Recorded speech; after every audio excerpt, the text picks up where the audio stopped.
Hi again. For today's video we're heading to a local place to me called the Crooked Spire in Chesterfield.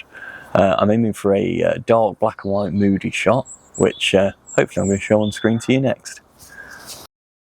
So you can see we managed to get that nice moody shot with a combination of 3 different photos of various exposures, and that's exactly the effect we were aiming for on the day.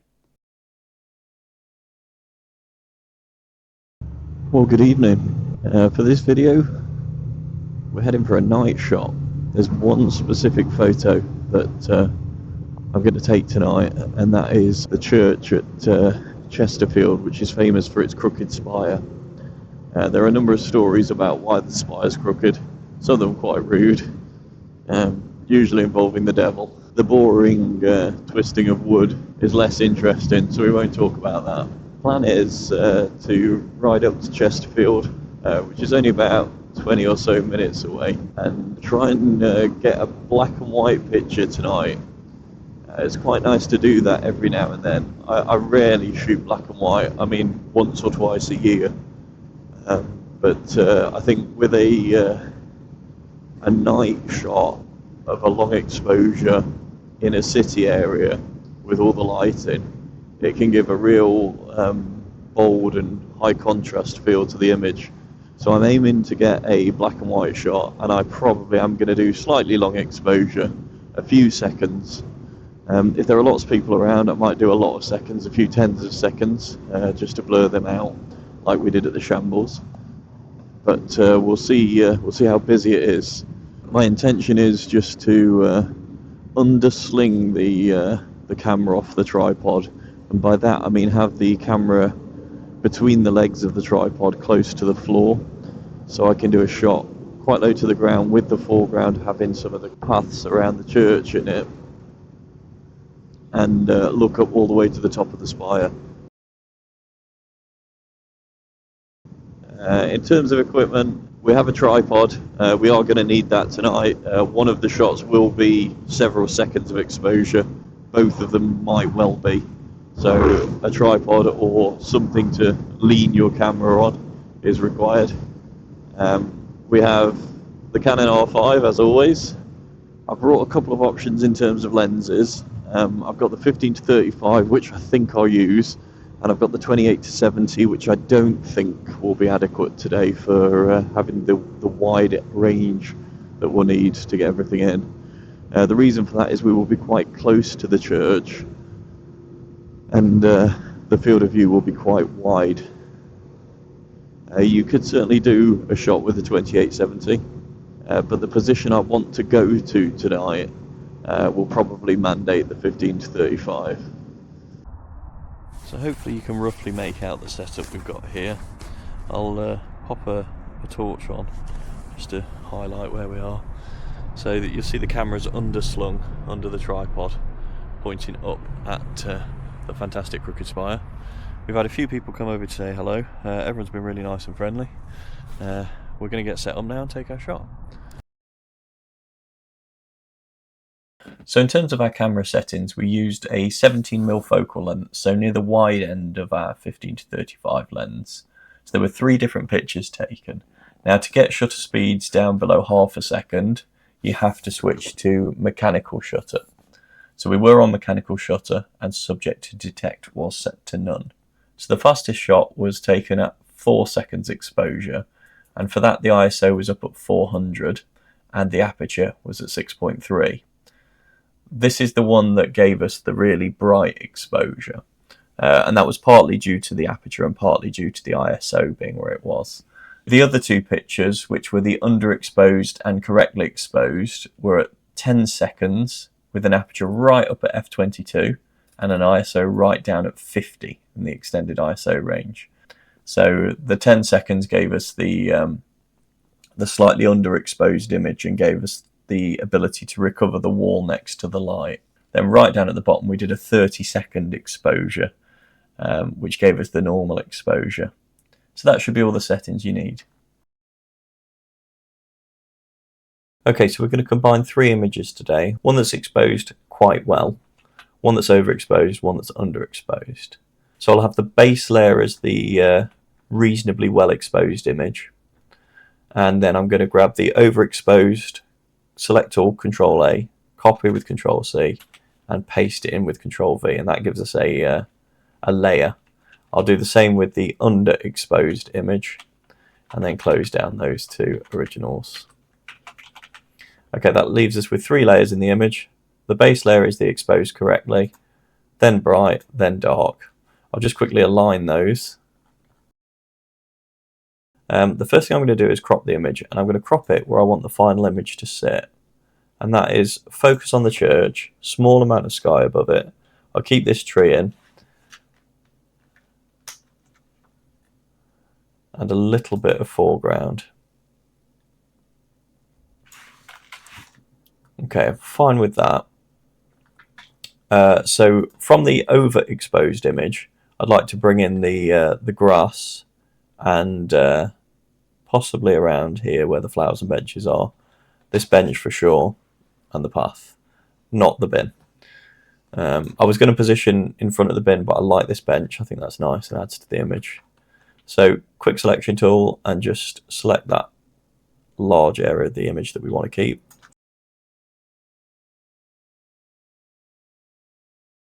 Okay, for the top layer, the big thing I want to do is pull in this top wall.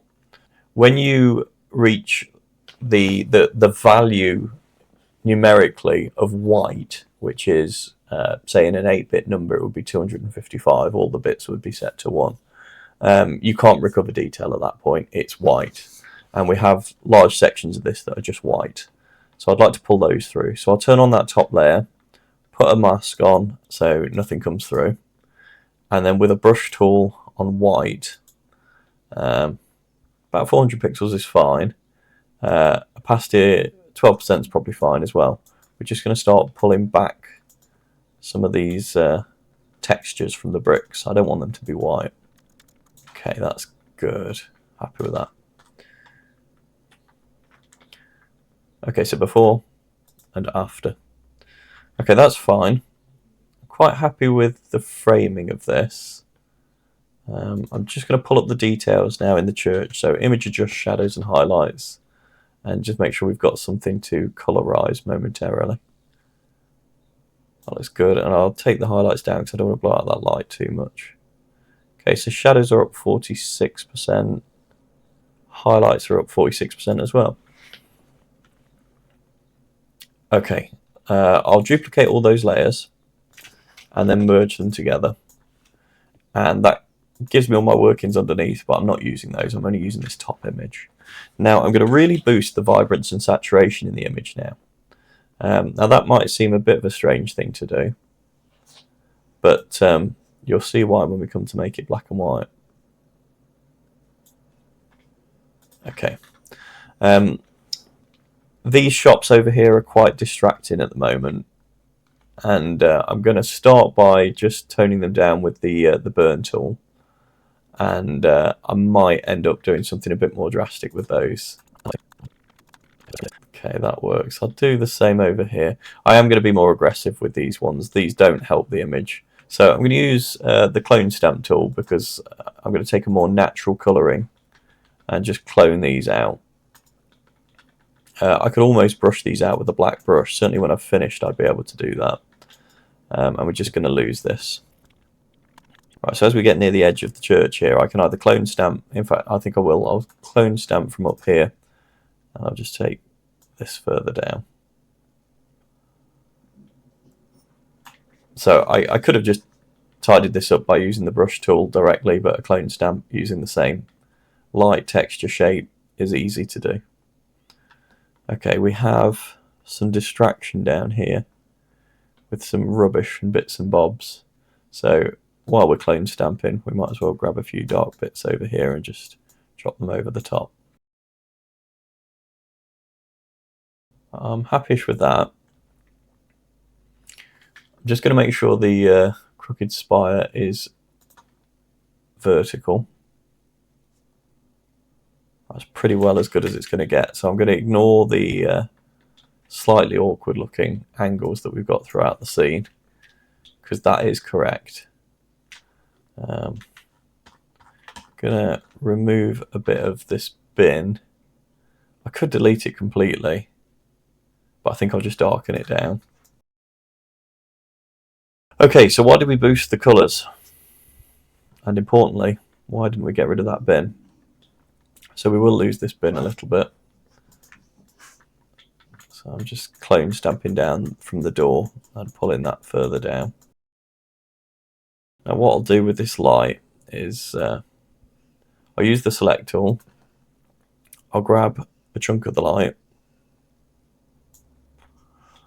copy it, paste it where it will come as a new layer, and then I can move that layer around, and I'm going to flip it over, and then I'm just going to rotate it round. Okay, and then I'll just use a brush with black to paint out the centre section of that lamppost. Make that look a bit more natural.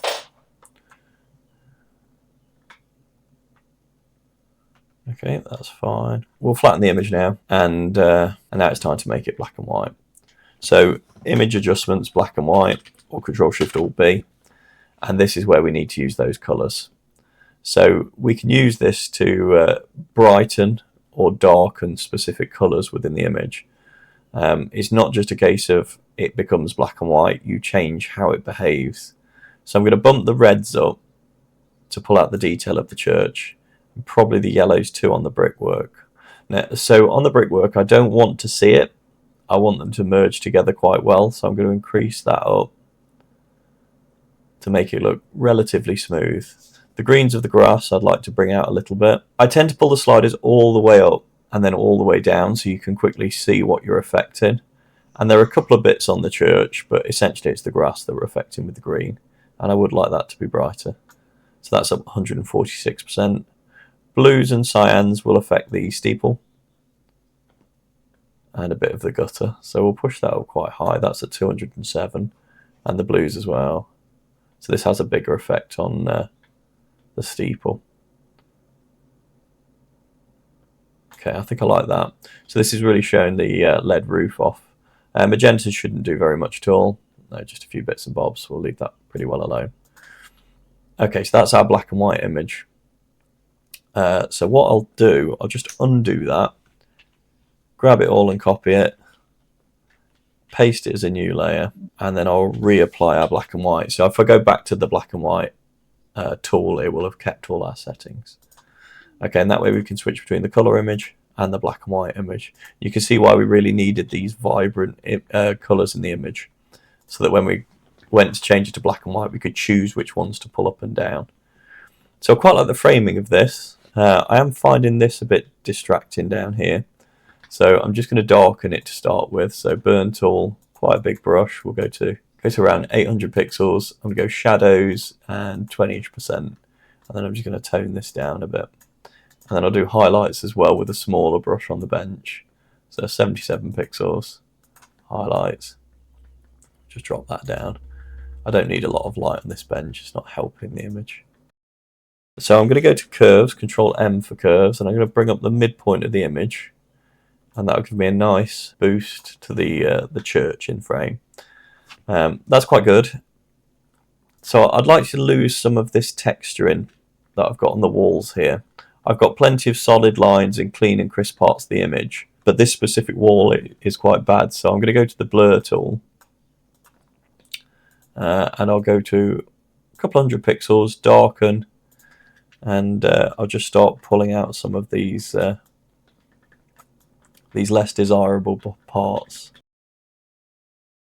I'm just going to tweak levels, Control L for levels. I'm going to bring up the black point to see how bold I can make it. That's more like it. So that's gone up 11%. I'm going to crop in a tiny bit closer, but not a huge amount, just to keep that focal point on the church and lose some of the dead space. But this, I think it's important we maintain this section to the right hand side, even though it's just black. It gives a nice lead into the image as well, and a lead out.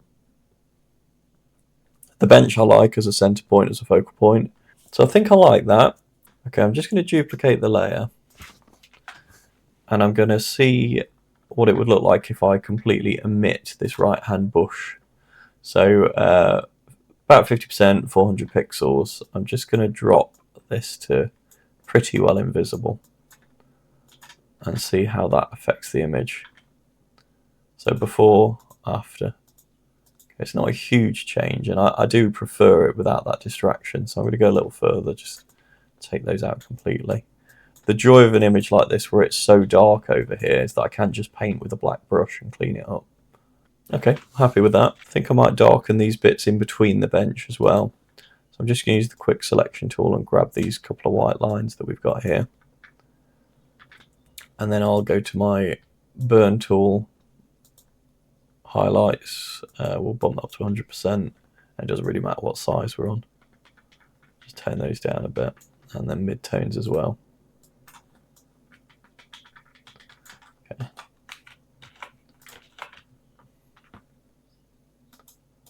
Okay, that's better. So I think that looks quite nice. I'll give it 5 minutes and I'll come back to that one. Okay, so coming back to this, I like the image. It's the effect I was aiming for. It's just a bit too bright. So Control M for curves. I'm just going to pull that down a little bit. And I think that is more like what I'm after. And I think I'm going to call that done. That's the final image. So I hope you enjoyed that one, guys. A nice close shot for us. Only took about 5 minutes to take this one. Spent a lot more time editing this than I did taking the shot. But that's fine. It's all part of the process. If you enjoyed what you watched, please do like and subscribe, and I'll see you at the next one.